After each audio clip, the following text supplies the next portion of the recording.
You've just come from the finalists and you've chosen them. How many are there? So Sally, good news. We settled for 16, not 15. That's how good the finalists were. Tell me a bit about your background so viewers of this will know who you are. Okay, so to just say a little bit about myself. So I come from a business family. So my husband is an entrepreneur and we call ourselves philanthropists. It's a title I think the world has given us. We don't carry the philanthropy badge.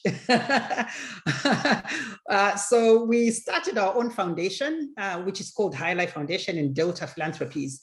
And we primarily focus on investing in human capital development. And our interventions are targeted at education, health, rural transformation, and disaster relief and preparedness.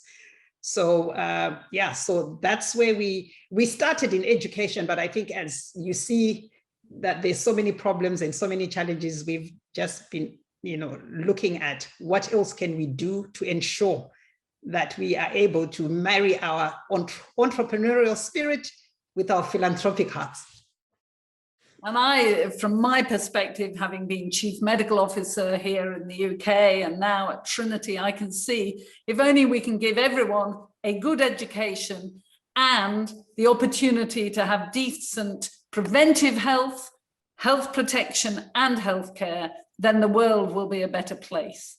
What I found in this particular challenge is the approach with a lot of the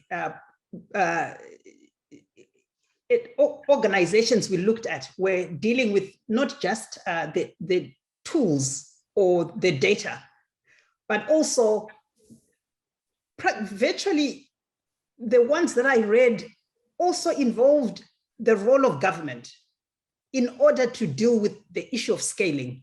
So many of them addressed and saw the importance of policymakers being involved in their solutions in order to create pathways for scaling.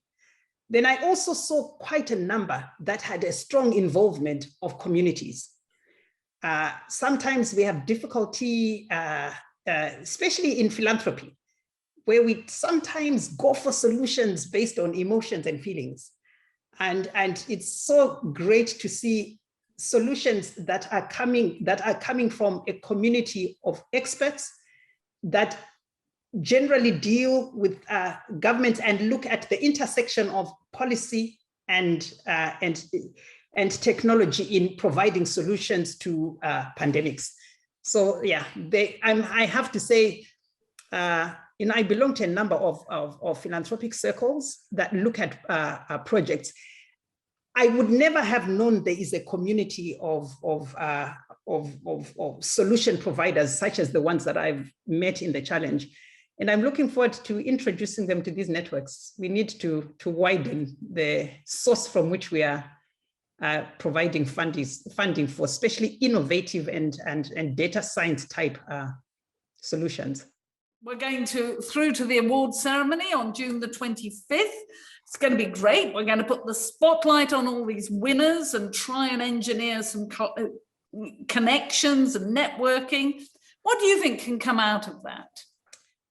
First and foremost, I think we need the perfect platform on June the 25th to celebrate and shine the spotlight on the finalists and the winners.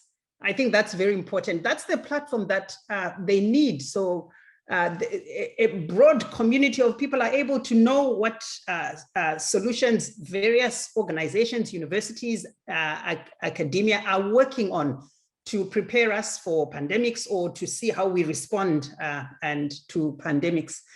And then also, I think it's an excellent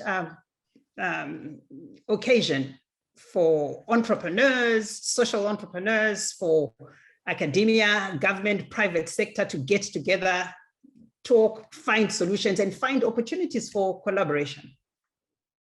Do you think there's going to be a legacy, and if so, and an impact from this? If so, can you describe it or paint a picture of it? And what do we need to do to make sure it really has the best impact?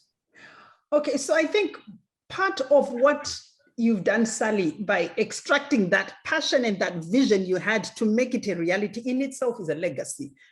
I think many times we don't get going on solutions because we fear failure, or sometimes we just think the taking risks is more the forte or the area for entrepreneurs. So when you find an academic like yourself taking a big risk like you did, I don't know how you raised the money, by the way, but it's a lot of money that you are going to be able to give as awards to finalists. That's an important legacy in itself. And then, of course, there's actual solutions themselves. Our hope is to see in 2, 3, 5 years from now to be able to see some of those really be able to help communities to be better prepared for pandemics. And we hope that there will be an uptake from governments as well to use those tools to empower communities and policymakers. And and I think what better opportunity than to do it in the way you've done it. It's not just one prize. It is, it's a number of solutions we are looking at, and the more we can be able to, to give awards to, the better. It's not up to me, but hopefully the trustees can do that. Thank you very much, Sally, and I hope you next year and a couple of years the challenge will keep going.